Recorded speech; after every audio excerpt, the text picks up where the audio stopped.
انډیواله دا زمونږ جی پی ایس دی موږ په لوکیشن باندې ځو زمونږ په سمندر کې دویمه ورځ ده یوه شپه موږ په چپره باندې او اوس روان یو د خیر هغه ته کوړې ته روان یو دا دوه کسان اوده دي او کوړې ته تقریبا ته ورسونه لار پاتې ده در ویښ یم دلته ما ته سم نه ښکاري ډونډم چلوم او سکرین دی د کیمرې ښکاري راته نه او جی پی ایس ته چې مې وکتل نو تقریبا هغه پاتې 2.5 کیلومتره لار پاتې ده او انشاءالله دویمه شپه هم د امید ده دلته غټ غټ میان لګي غټ میان دپاره هم بېګا چاره نیول ده انشاءالله الله به ښه شکار راکوي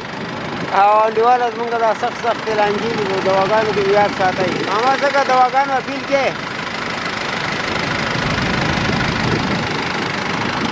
شکارانو ته دوا ډېره کوئ سمندر ډېر سخت کار دی انډیواله